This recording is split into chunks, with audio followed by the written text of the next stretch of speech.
So 2.5 deals with equations of formulas that have more than one variable in them. So as we look at these, they ask us to do several different things. For example, on the first one, they give us a formula and they ask us to substitute these values into the formula. So let's do that first. So where we have an S, we're going to put a 60. We have 4 times L, which is 6, times W, which is 2. And then we have 2 times another W, which is still 2, times H. Notice each time we substituted a number in place of a letter, we put it in parentheses to help keep us from making any unnecessary mistakes. So on the left side, we have 60. On the right side, we have to do order of operations. So we have to multiply before we add. So 4 times 6 is 24. 24 times 2 is 48. In the other term, we can also multiply. 2 times 2 is 4 times H. So they also want us to solve this for H. So to get the H part by itself, we want to subtract 48 from both sides. 60 minus 48 is 12. And then we're left with a 4H on the other side. And then to get H by itself, divide both sides by 4. So 12 divided by 4 is 3.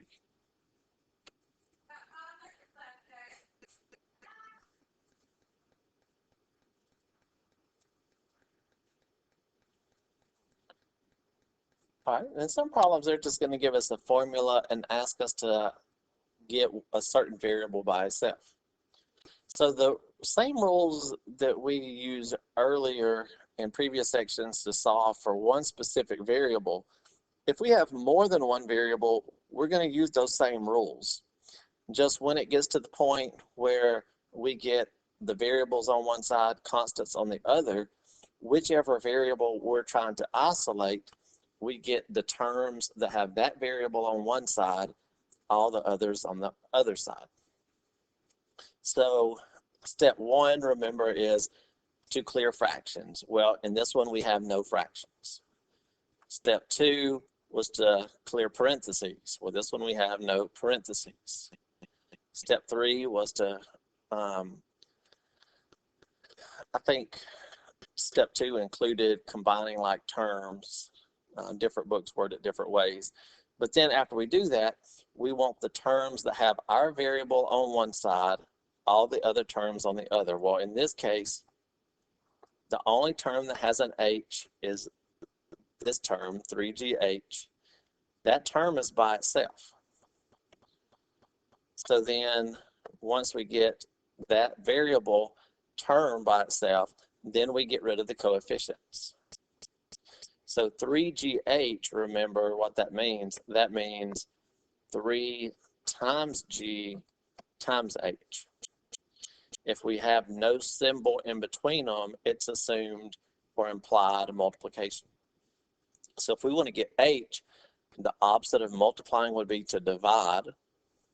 So we're going to divide both sides by a 3 to make the 3's go away, and divide both sides by a G to make the G's go away. That will leave us an H on the right, F over 3 times G on the left. So now we have isolated the variable they asked for. Now this one, let's isolate y. Let me write this again neater. This is 5x plus 2y equals 7.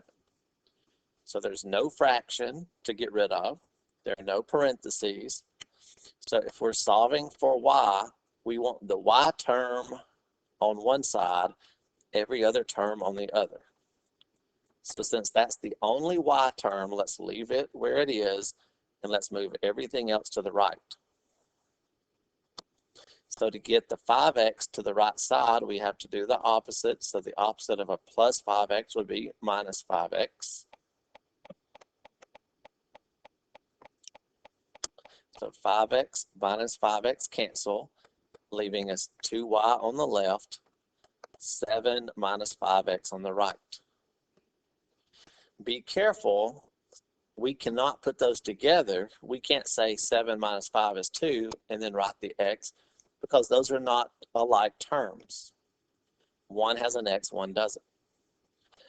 So we've isolated the y term. Now to get y by itself, the opposite of multiplying by 2 is to divide. So divide both sides completely by 2. The 2's will cancel, leaving us a y. And on the other side, we have 7 minus 5x, all of that divided by 2. Notice we have y by itself.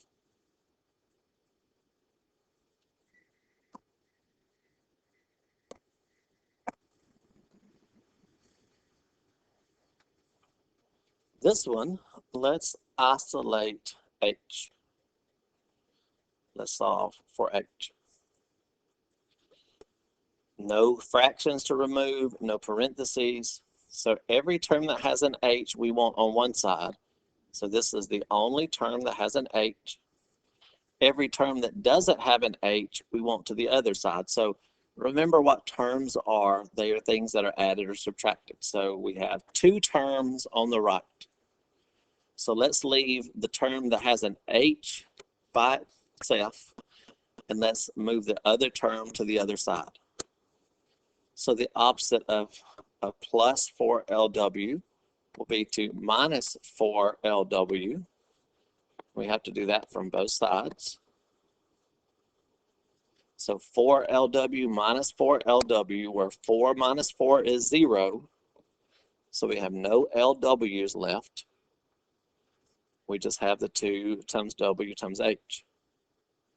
And S minus 4LW on the other side. So that's step 1. Get the H term on one side, everything else on the other side. Then to get the variable H by itself, then we want to use division to get rid of the 2W. The opposite of multiplying is to divide, so we're going to divide by 2 and divide by W to make the 2W go away.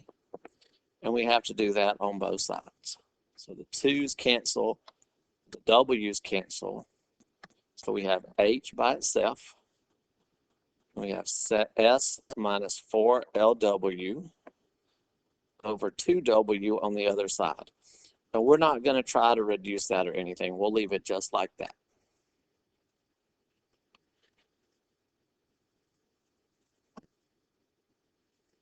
Now the last problem that we're going to do is this one. It's a little application. So they give us a room, and since we're looking at it from an angle, it doesn't look like a rectangle, but that's a rectangle. That's 9 by 12.5. So they ask us for the area and then for the perimeter. So the area of a rectangle is length times width. So we take the length, 12.5 feet, times the width, 9 feet. So feet times feet. Careful. Let's leave feet off. That's 12.5. Feet times feet are the units, so that will be in square feet. And then what is 12.5 times 9? 5 times 9 is 45. 4, carry your 5. 9 times 2 is 18. 18 plus 4 is 22. Carry your 2. 9 times 1 is 9. 10, 11. 1 digit to the right of the decimal, so there. So 112.5 is how many square feet we would have for the area. So an area is square feet or square inches, things like that. Square something because it's a length, which is a foot, times a width, that's foot. And foot times foot is square feet.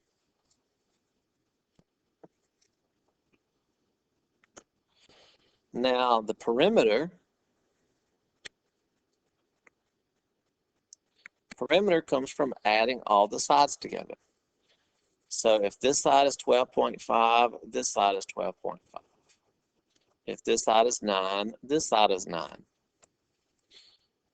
So we add those sides together, so 12.5 plus 9 plus another 12.5 plus another 9.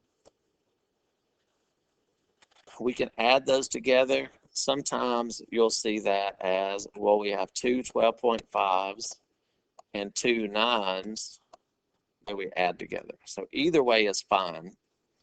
But to make this as simple as possible, we can just do it this way. Now, what I would probably do is I would probably add the 12.5s together first, and then add the 9s together, and then combine. Or we can just put them in a column and add them all at the same time. So let's just do that. Oops. So remember, if we add numbers that have decimals, we have to line up the decimals. 9 doesn't have a decimal. So remember, it would go here because the understood decimal would be there. So if we're adding these together, 5 plus 5 is 10, so 0, carrier 1. So that's 1 plus 2 is 3, 5, 14, 23, carrier 2, 2, 3, 4, so 43. So the perimeter is 43, and if we add feet, feet, feet, feet, those are still feet. So that's the perimeter, 43 feet.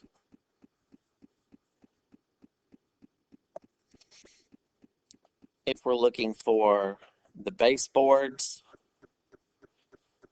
we need to think, is that going to be a perimeter? Is that going to be a perimeter or an area? Well, the baseboards go on the edge.